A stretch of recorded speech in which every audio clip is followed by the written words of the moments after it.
அன்றைய இரவு உணவு நேரத்தின் போது காந்திமதி எதிர் வீட்டுக்கு புதிதாக வந்திருக்கும் பெண்ணை பற்றி உயர்வாக பேசிக் கொண்டிருந்தாள். அடக்க உடக்கமான பொண்ணுடா, இவ உன் பேங்க்ல தான் வேலை செய்யறான்னு ஏன் நீ என் முதல்லயே சொல்லல? அவள் குணசீலனை பார்த்து கேட்டு வைக்க, அவன் எந்த அடக்க உடக்கமான பொண்ணை பற்றி தாய் கேட்கிறாள் என்று புரியாமல் குழம்பி போனான். மாடிக்கு போனதுமே தனிமையில் சத்தியசீலன் அவனிடம் அகப்பட்டான். யாரடா சொல்றாங்க? தம்பியை அவன் கேட்டு வைக்க, அதுதானா அந்த ஆனந்தன் வீட்டுக்கு வந்திருக்கே அந்த பொண்ண சொல்றாங்க. அவன் எடுத்து கொடுத்தான். அதுவா அடக்க உடக்கமான பொண்ணு? குணசீலன் ஆச்சரியத்துடன் தம்பியை பார்த்தான். அம்மா பற்றி உனக்கு தெரியாதா? அது இழுத்து போத்திக்கிட்டு வந்து போஸ்ட் கொடுத்துச்சு. உடனே அடக்க உடக்கமான பொண்ணுன்னு சர்டிபிகேட் கொடுத்துட்டாங்க. கஷ்ட காலண்டா. அது ஆபீஸ்ல என் உயிரை போட்டு வாங்குது. எதுக்காம் தெரியலையே. பாத்துடா அண்ணா, எனக்கு என்னவோ அவ மனசுல ஏதோ ஒரு திட்டத்தோட தான் இருக்கிறத போல தோணுது. இருக்குமாடா சத்யா? இல்லாம உன்னை ஃபாலோ பண்றா. ஆனாலும் அண்ணா, உனக்கு ஒருத்தி வீடு வரைக்கும் வருகிறத இன்னைக்கு தான் நான் பாக்குறேன். அதற்கு பின்னால் குணசீலன் லிசியிடமிருந்து அதிகமாக ஒதுங்கி போனான். வழக்கமாக அவளை கண்டால் 6 அடிக்கு தள்ளி போகிறவன் இப்போது 60 அடிக்கு தள்ளி போனான். அனாவசியமாக என்றில்லாமல் அனாவசியமாக கூட அவளிடம் பேசுவதை அவன் தவிர்த்தான். அவன் முகாமிடுவதை முடியாமல் லிசி காந்திமதியை முகாமிட்டாள். கோவிலுக்கு போகலாமா ஆண்டி? நான் காய் நறுக்கி கொடுக்கவா ஆண்டி? தலைவலி ஆண்டி, நான் காப்பி போட்டு கொடுக்கவா? மெல்ல மெல்ல காந்திமதியின் மனதில் அவள் இடம் பிடித்து வீடு சூழ்நிலையை உருவாக்கி கொண்டிருப்பதை சத்தியசீலனுக்கு குணசீலனுக்கு அறிவுறுத்தினான். டே அண்ணா, எனக்கு அந்நியாக வரப்போகிறவர்களை பற்றி எனக்குன்னு சில கற்பனைகளும் எதிர்பார்ப்புகளும் இருக்கு. ஏண்டா? எனக்கு பொண்டாட்டியா வரப்போகிறவளை பற்றி எனக்குத்தான் நீ சொன்ன 2ம் இருக்கணும். உனக்கேண்டா அதெல்லாம் இருக்கு? நல்ல கதையா இருக்கே. உனக்கு பொண்டாட்டினா எனக்கு அவங்க அண்ணியாச்சே. அதுக்கு என்னடா இப்போ? எதிர் வீட்டு சிலுக்கு சுமிதாவெல்லாம் எனக்கு அண்ணியாக கூடாது. அடப்பாவி, நான் அப்படி சொன்னேனடா. அம்மா அப்படி சொல்லிருவாங்களோன்னு பயமா இருக்குடா. ஏண்டா இப்படி சொல்ற? உனக்கு தெரியும், இந்த வீட்டில் இருக்கிறது 4 ஜீவன்களே கடைஞ்செடுத்த விநாயகர் நம்மை பெற்ற விஸ்வநாதன் அப்பான்னு சொல்லேண்டா. ஓகே, நம்ம அப்பா போதுமா? போதும். கொஞ்சம் கூட வினயம் இல்லாத ஊரில் இருக்கிறவங்க எல்லாரும் உத்தம புத்திரர்களும் தானும் நினைக்கிற வெகுளி நம்ம அம்மா. அட ஆமண்டா சத்யா, எப்படிதான் இதுங்க 2ம் ஜோடி சேர்ந்துச்சுங்களோ? டேய் குரங்கு, அவங்க நம்ம அம்மாவும் அப்பாவும்டா.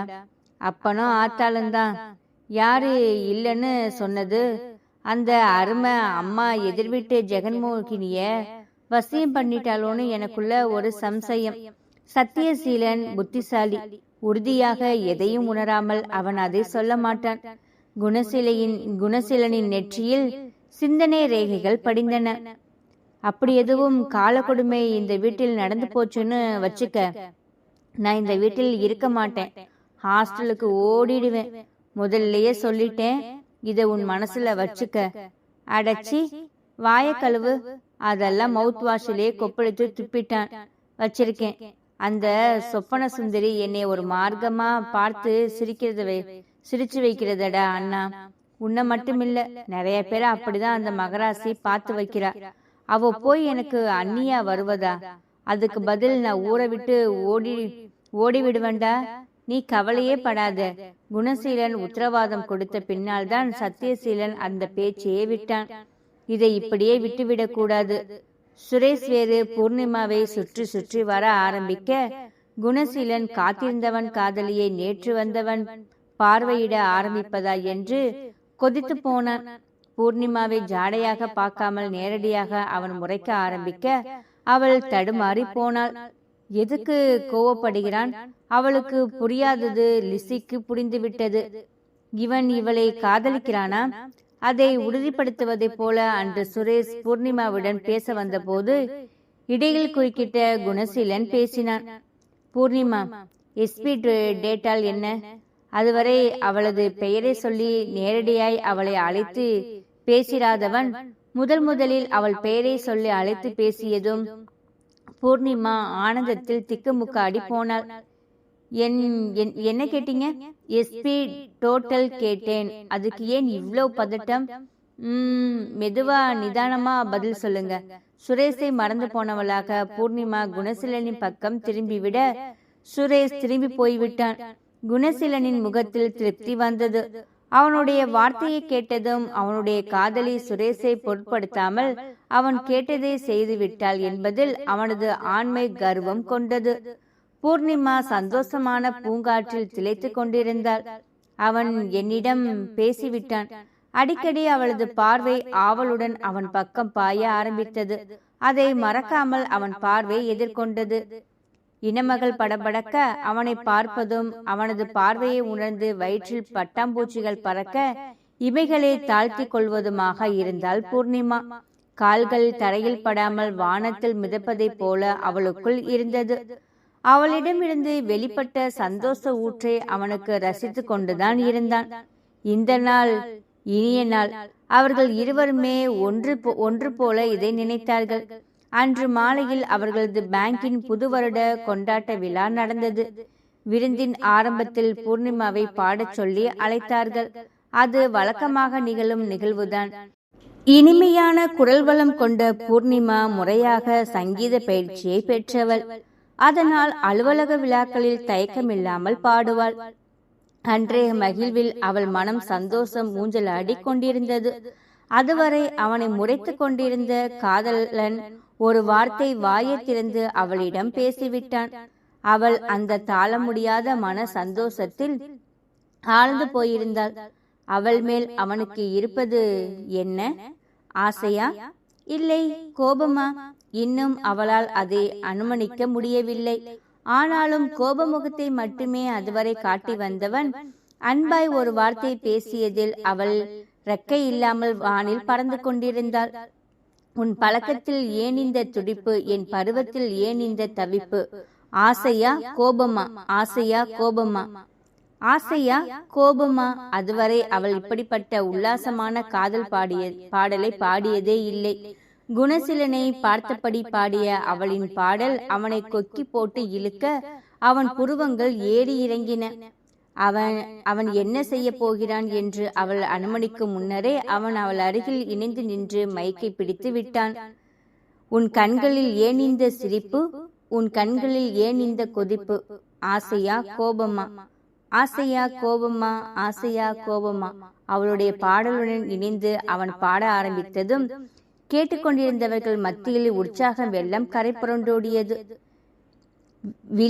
அலிகளில் சிறு தோரணம் விளையாடும் பந்தாட்டம் என்ன? காதல் இல்லாத காட்டு மலர்கள் காட்டு கஞ்சாடை என்ன?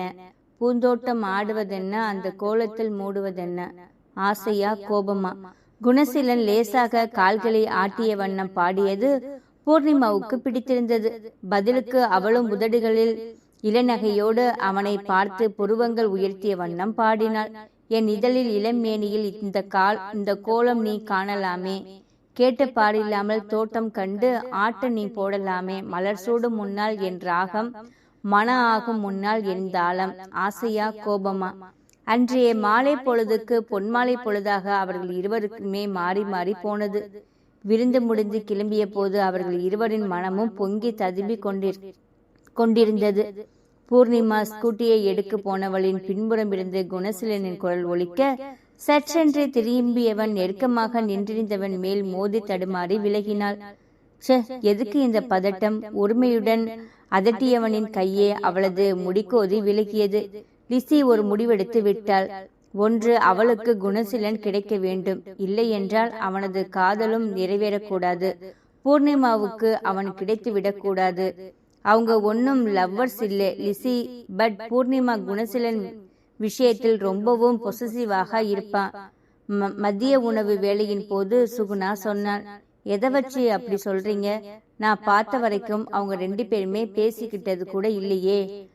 அறியாதவளைப் போல கேட்டாள் லிசி. பேசிக்க மாட்டாங்க தான். இன்னும் சொல்ல போனா 2 பேருமே ஒருத்தவரோட ஒருத்தர் சண்டை போட்டுக்கிட்டே தான் இருப்பாங்க. அப்புறமும் எதுக்காக அப்படி சொல்றீங்க சுகுணா? நீ இந்த பேங்க்ல ஜாயின் பண்றதுக்கு முன்னால இங்க சரளா ஒர்க் பண்ணிக்கிட்டு இருந்தா. அவளும் பூர்ணிமாவும் திக் ஃப்ரெண்ட்ஸ். லேடிஸ் ஹாஸ்டலில் ஒரே ரூமில் தான் தங்கி இருந்தாங்க. இந்த சிடுமுஞ்சுக்கு கூட திக் ஃப்ரெண்ட் இருந்தாங்களா? பூர்ணிமா எல்லார்கிட்டையும் அப்படி முகம் திருப்பிக்கிட்டு இருக்க மாட்டா. அவளை அளவாதான் பேசி பழகுவா. யாரையாவது அவ மனசுக்கு பிடிக்காமல் போனால்தான் சுள்ளுன்னு பேசுவா. என்கிட்ட எல்லாம் நல்லாதான் பேசி பழகுறா. அவளை போய் ஏன் சிடுமூஞ்சுன்னு சொல்லுகிற? சும்மா தோணுச்சு சொன்னேன். அப்படி ஒண்ணுமில்ல. சரளாவுடன் கூட அப்படிதான் திடீர்னு முகம் திருப்பிக்கிட்டு பேசாமல் இருந்தா. சரளா கொஞ்சம் பார்த்தா இவ அசையவே இல்லை. ஒரு வாரம் கழிச்சுதான் போனால் போகுதுன்னு மலை இறங்கினா. இவதான் சிடுமுஞ்சாச்சே. விஷயம் அப்படி இல்ல. சரளா பூர்ணிமாவை சீண்டி பார்க்கவேன குணசீலன் கிட்ட க்ளோஸா போயிருக்கா. லிசிக்கு விஷயம் விளங்கிவிட்டது. உயிர் தோழியாக இருந்தாலும் குணசீலன் என்று வரும்போது பூர்ணிமா கோவப்பட்டிருக்கிறாள். தோழி என்று கூட பார்க்காமல் மௌனமாகி இருக்கிறாள். சரளாவை கூட மன்னித்து பேசிட்ட. குணசீலன் கூட இப்ப வரைக்கும் பூர்ணி பேசியதில்லை. இப்பதான் திடீர்னு 2 பேரும் சமாதானமாகி டூயட் பாடியிருக்கிற வரைக்கும் போயிட்டாங்க. ஆகா, பூர்ணிமாவுக்கு குணசீலனின் பார்வை வேறொரு பெண்ணின் மீது மேலே படாமல் பிடிக்காது. அவன் அந்த பெண்ணை கூட மன்னித்து விடுவான். குணசீலனை மன்னிக்கவே மாட்டாள். லிசிக்கு நூல் முனை கிடைத்து விட்டது. கோடு போட சொன்னால் ரோடு போட்டுவிடும் குணம் படைத்தவளுக்கு இவ்வளவு விவரங்கள் கிடைத்து விட்டால் போதாதா? அவள் திட்டம் தீட்டிவிட்டாள். அதன்படி பேங்கில் குணசீலன் காப்பி சாப்பிட போயிருந்த சமயமாக பார்த்து பூர்ணிமாவை நெருங்கினாள். இவ எதுக்கு என்கிட்ட பேச வருகிறா? பூர்ணிமாவுக்கு அவள் முகம் பார்க்கவே பிடிக்கவில்லை. ஆளும் மூஞ்சும். ஒரு நாளாவது ஒழுங்கா ட்ரெஸ் பண்ணிக்கிட்டு வருகிறாளா? லிசியை நிமிர்ந்து கூட பார்க்காமல் தன் வேலையிலே கவனமாக இருந்தாள் பூர்ணிமா. என்ன என்ன என் ஆளு கூட பாட்டெல்லாம் பாடிக்கிட்டு அலைகிற? லிசி எடுத்த எடுப்பிலேயே நேரடியாக தாக்குதலை விட பூர்ணிமா அதிர்ந்து நிமிர்ந்தாள். இவளாலா? யாரு? குணசீலனா? நான் அலைகிறேனாமா? எவ்வளோ தைரியம் இருந்தா இவ இந்த வார்த்தைகளை பயம் இல்லாமல் என்கிட்ட சொல்லுவா? யார்கிட்ட என்ன பேசுறோம்னு யோசிச்சு பேசணும். கூட குறைய பேசுகிற வேலையை என்கிட்ட வச்சுக்காத, ஜாக்கிரதை. யாரை பார்த்து யார அலைகிறதா சொல்லுகிற? உன்னை பார்த்தாதான் இந்த ஊரே அந்த வார்த்தைய சொல்லுது. இப்படி கூட பூர்ணிமாவனால் பதில் கொடுக்க முடியுமா என்பதை அன்றுதான் உணர்ந்தாள் லிசி. அதிகம் பேசாமல் ஒதுங்கி போகிற ரகம் தெரிந்திருந்தால் துணிந்து பேசியவளின் முகம் இருண்டு விட்டது. பூர்ணிமா பேசியதை வேறு யாரும் கேட்டுவிட்டார்களோ என்ற கவலையுடன் சுற்றுமுற்றும் பார்த்தாள். நல்ல வேளை, யாரும் கேட்கவில்லை. முகத்தில் அவசரமாக வரவழைத்துக் கொண்ட அலட்சியத்துடன் அவள் நிமிர்ந்தாள். சும்மா துள்ளாத. எனக்கும் குணசீலனுக்கும் கல்யாணம் ஆக போகுது. அப்புறம் அவரை என்னாலுன்னு சொல்லாம வேற எப்படி சொல்லுவேன்? உன்னை கல்யாணம் பண்ணிக்க போகிறவரோட நான் டூயட் பாட்டை பாடிக்கிட்டு இருந்தா நீ சும்மா இருப்பியா? நான் பேசின வார்த்தைகளை நீயும் பேசியிருக்க மாட்டாயா? என்னது? பூர்ணிமாவின் காலடியில் பூமி பிளந்து போய் இருந்த முதல் நாள் மாலையில்தான் மெல்லிய இருள் போர்வையில் மறைவில் அவளை பெயர் சொல்லி அழைத்து அவள் முடிக்கோதி நின்றான். அவனுக்கு லிசியுடன் திருமணமா? இருக்காது. அவள் நம்ப முடியாமல் அரண்ட லிசியை வெற்றியுடன் சிரித்தாள். அடிப்பட்ட பறவையின் உயிருக்கு போராடும் துடிப்பை ரசிக்கும் குரூரம் அவளது விழிகளில் தெரிந்தது. இனி அவள் என்ன வேண்டுமானாலும் பூர்ணிமாவை பேசிக் கொள்ளலாம். எதிர்த்து பேச பூர்ணிமாவுக்கு திறனி இருக்காது. அவளின் உயிரை குடிக்கும் வார்த்தைகளை லிசியின் வாய் உதிர்த்து விட்டது. எழுந்து கொள்ள முடியாமல் வெடுண்டு தரையில் கிடக்கும் எதிரியை பார்ப்பதை போல லிசியை பூர்ணிமா பார்த்தாள். இருக்காதா? ஏன் நம்ப முடியலையா? அப்ப ஒண்ணு செய். இன்னைக்கு சாயங்காலம் நெல்லையப்பர் கோயிலுக்கு வா. வந்து பார், எல்லாம் உனக்கு தெரியும். காப்பி குடித்து விட்டு வந்த குணசீலன் பூர்ணிமாவை லிசி அவன் அருகில் நின்று உரிமையுடன் எதே பேச காதலுடன் பார்த்தபடி அவனது சீட்டில் உட்கார்ந்தான் ஆரம்பித்தாள். அதை பதறும் நெஞ்சத்துடன் உயிரற்ற பார்வை பார்த்தபடி அமர்ந்த பூர்ணிமாவை கண்டதும் குணசீலனுக்கு யோசனையாய் இருந்த. ஏன் இப்படி பார்க்கிறா? அருகில் சென்று விவரம் கேட்க விடாமல் லிசி அவனையே சுற்றி வந்தாள். வேலை நேரம் முடியும் வரை அதே கதை தொடர வெறுத்து போனவளாக பூர்ணிமா எழுந்து போய்விட்டான். வீட்டுக்கு போய் செல்போனில் பேசிக்கலாம். குணசீலனிடம் பூர்ணிமாவின் செல்போன் எண்கள் இருந்தன. ஆனால் அதுவரை அவன் அந்த எண்ணிற்கு அவளை அழைத்து பேசியதில்லை. இப்போதுதான் அப்படி இல்லையே.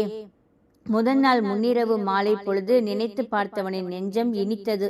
அந்த இனிமையான நினைவுகளின் சுகம் தந்து இதத்தோடு அவன் வீட்டுக்கு கிளம்பினான். உனக்காகத்தான் காத்திருக்கேன் குணா. காந்திமதி வாசல்லையே அவனை எதிர்கொண்டாள். கோயிலுக்கு போகணும், கூட வா.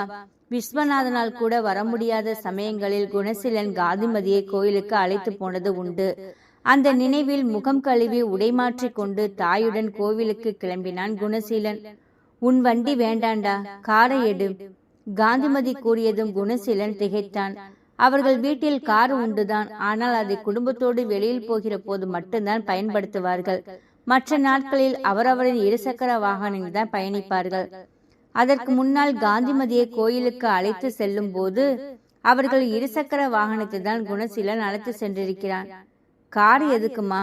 புரியாமல் அவன் கேட்டபோது, லிசியும் நம்ம கூட வருகிறாடா என்று குண்டே தூக்கி போட்டாள் காந்திமதி. இதென்னம்மா புது பழக்கம்? குணசீலன் கண்டிப்புடன் கேட்டான். பாவம், வெளியூர்கார பொண்ணு, உன் கூட ஆபீஸ்ல ஒன்னா வேலை பார்க்கறா. சொந்தத்திலேயே என்கிட்ட பிரியமா பழகுறா. அது ஒரு சொந்தமா? எனக்கு அது சொந்தம்தான். கோவிலுக்கு வர ஆசைப்படுது, வாமா போகலான்னு சொல்லிட்டேன். அப்ப நான் எதுக்கு வெட்டியா உங்க கூட துணைக்கு வரணும்? அதுதான் அவ துணைக்கு வரால. ஒரு ஆட்டோவை பிடிச்சு நீங்க 2 பேரும் போயிட்டு வாங்க. டேய், என்கிட்ட கார் இருக்கு, அதுல போகலான்னு நான் பகுமானமா சொல்லிட்டேன்டா. அதுக்கு நான் பிணையா? என்னால் உங்களுக்கு டிரைவரா இருக்க முடியும், அவளுக்கு டிரைவரா இருக்க முடியாது. அருமையான பொண்ணுடா, உனக்கு தான் அவ அருமை தெரியல. தெரிய வேணாமா? ஆளை விடுங்க. குணசீலன் வழக்கடித்து கொண்டிருந்த போது இழுத்து போர்த்தி புடவையை தலைமுடியை பின்னல் இட்டு நெற்றியிலே ஸ்டிக்கர் போட்டுடன் தமிழ்நாட்டின் கலாச்சாரத்தை பரப்ப பிறந்தவளைப் போல எதிர் வீட்டில் வெளிப்பட்டு சாலையை கடந்து அவர்கள் வீட்டு காம்பவுண்டு வளாகத்திற்குள் நுழைந்தாள் லிசி. உங்கள் மகளை யார் பிடித்து வைத்திருக்கிறது அத்தை? என்னவோ அவனை முன்னப்பின் பார்த்திராதவளைப் போல முகத்தை வைத்து கொண்டு வெக்கத்துடன் அவள் கேட்ட விதத்தில் அயர்ந்து போனான் குணசீலன். அத்தையா? இது எப்போ இருந்து? மகனின் முகமாற்றத்தை கவனிக்காமல் லிசியை கண்டு முகம் மலர்ந்தாள் காந்திமதி. நான் தான் பிடித்து வைத்திருக்கிறேனம்மா, விடாதீங்க. விட்டால் இவர் ஓடி விடுவார். இந்த கதை உங்களுக்கு பிடிச்சிருந்துச்சுன்னா இந்த கதைக்கு ஒரு லைக் அண்ட் ஷேர் கொடுத்துட்டு மறக்காம சப்ஸ்கிரைப் பண்ணிக்கோங்க.